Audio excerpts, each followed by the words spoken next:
Hello and welcome. I'm Al Barrows, and this is UFO Disclosure, the podcast that's meant to show an average person's reaction to all of the UFO, UAP news from everywhere and anywhere.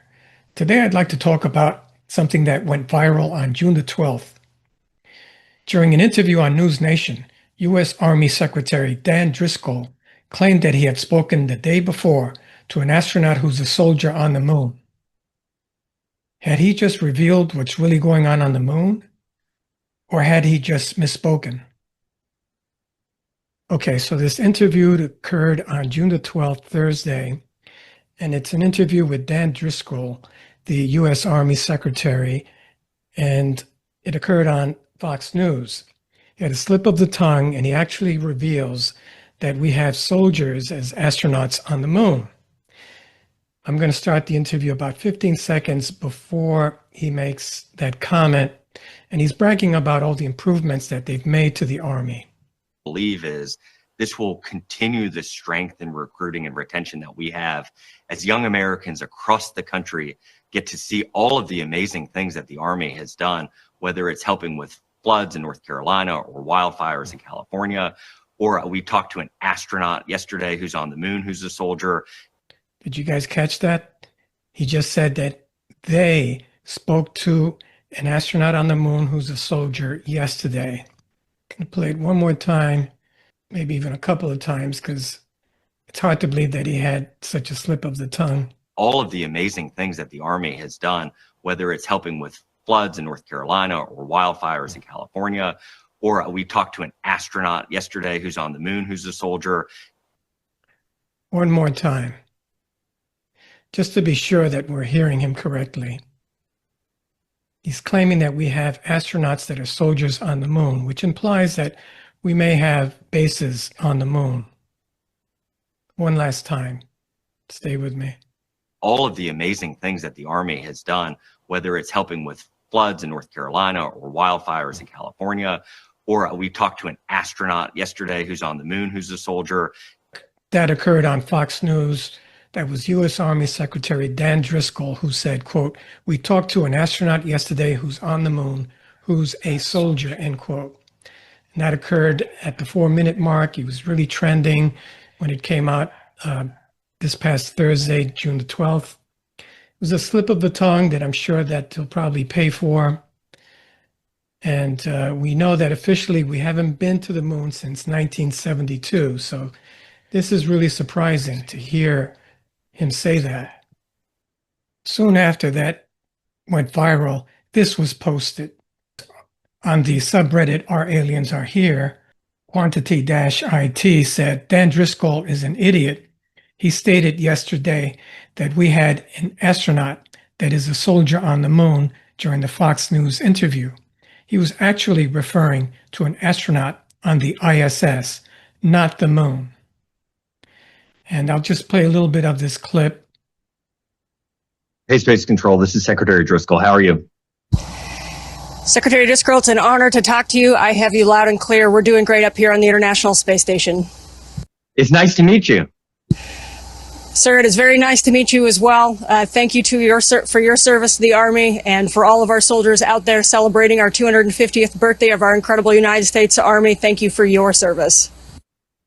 So, Colonel, when I took this job, one of the things everybody told me is you will just not believe the number of things that the U.S. Army and its soldiers do.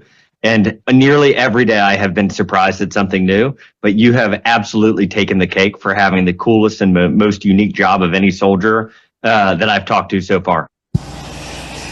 Well, sir, I am proud to represent the Army, which is really an army of innovators, leaders, and problem solvers. Okay, so it's fairly obvious there that Dan Driscoll probably was referring to his conversation with the colonel there on the ISS. But what if there are astronauts on the moon? Could there actually be secret bases that we don't know about on the moon? This is a copy of the Lunar Expedition Plan, LUNEX, dated May 1961. Before the Apollo program, a top-secret initiative called the LUNEX project was hatched in the late 1950s. the U.S. Air Force sought to land the first crewed mission on the moon and develop a detailed schedule that would lead to an underground lunar base for 21 astronauts within a decade. It was then determined that the problem of sending men to the moon and the techniques to achieve this goal were, quote, a feasible concept. Moreover, the objective was believed to be attainable earlier as it was reasonably economical. A second research endeavor called Strategic Lunar System Studies unequivocally concluded that the venture was attainable. In March of 1959, the U.S. Army issued a top-secret document titled Project Horizon to the U.S. government. Tensions were rising amidst the ongoing space race between the U.S. and the Soviets, and the document called for the creation of a lunar outpost that was of critical importance to the armed forces and the interests of the United States on the moon. Soon, a study to determine the feasibility of constructing a military and scientific moon base inhabited by 12 men was set in motion, and it was required to be powered by nuclear reactors, making it self-sufficient and equipped with unguided low-yield atomic warheads. Several top engineers, including Werner von Braun, were tasked to oversee the project, but when the U.S. learned that the USSR intended to celebrate the October Revolution in 1967 on their own moon base, the clock began ticking. As the Army worried about the rising Soviet threats and the nation's capability to one day reach the moon, the plan was drafted to put the U.S. at an advantage. The idea was for the U.S. to establish a base on the moon before the Soviets did. The Soviets were still ahead in space in the space race. It was then that Lieutenant General Arthur Trudeau, the U.S. Army's Chief of Research and Development, proposed a highly ambitious plan to establish a military and scientific base on the lunar surface. The program was called Project Horizon, and it was mind-blowing at the time.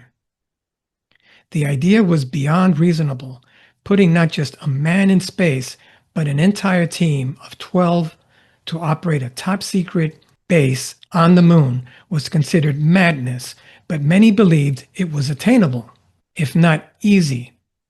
The reasons and objectives behind this secret lunar outpost were detailed in a 118-page study whose ultimate goal was simple. It called for a self-sustained moon base that would serve as a military and scientific outpost for future U.S. explorations on the moon. The base would be operated by 12 or 20 highly trained men, and its military purpose was to protect U.S. interests on the moon. Trudeau specified that the Army base could be finished by 1966 if everything went as planned. However, according to secret informants, the Soviet Union planned to celebrate the 50th anniversary of the October Revolution on the moon in 1967, prompting the Pentagon to fast-track the Project Horizon. Project Horizon was expected to cost $6 billion or $700 billion per year, and its operational date was set for December of 1966. Technicians considered that natural caves on the moon could be covered and sealed to create a living place using pressure bags and other materials would protect the outpost from meteorites and other space debris. Drawings from the study included buried cylindrical structures with different living areas for the crew, and 2 nuclear reactors would provide the necessary power. Meanwhile, water and oxygen would be extracted from the moon itself. The Army argued that if the project was given top priority, similar to what the Manhattan Project got in World War II, it could be done. Now, is that what happened? So one wonders, did Project Horizon actually go forward just as a secret project that we don't know about? Are there actually moon bases on the moon with soldiers that the Secretary of the Army, Dan Driscoll, mentioned he spoke to the other day? You got to wonder. If the government could hide the building of the atomic bomb, why wouldn't it be able to hide something like a military base on the moon? I got that footage about the moon from Dark Space, so I'd like to extend my thanks to Dark Space for the use of their content. So there are a vast number of conspiracy theories relating to the moon. Here's famous journalist Ross Coulthart on News Nation talking about the moon. All right, our next question is coming from email from Chad. Good day, Megan and Ross. Jake Barber stated on the Jesse Michaels podcast that there are structures on the dark side of the moon. Do you have any additional details about this? What I can tell you is that there has long been speculation of structures on the dark side of the moon. One of the curious things about our moon is it doesn't rotate in orbit like a lot of other moons do around a planet. Literally, we only ever see one side of the moon. I'm also fascinated in stories that have been reported to me by people from NASA that when some of the Apollo missions were on the other side of the moon, they heard weird noises, really strange noises that came through on their radio. And there are also reports of astronauts seeing lights, not just on the dark side of the moon, but also on this side of the moon facing Earth. I'm fascinated by the moon. I know Jake Barber is as well, and good on him for doing so and talking about it. I do think NASA needs to be more open about what it really knows. Okay. So it's anybody's guess as to whether Dan Driscoll just revealed a secret military base on the moon or whether he just misspoke.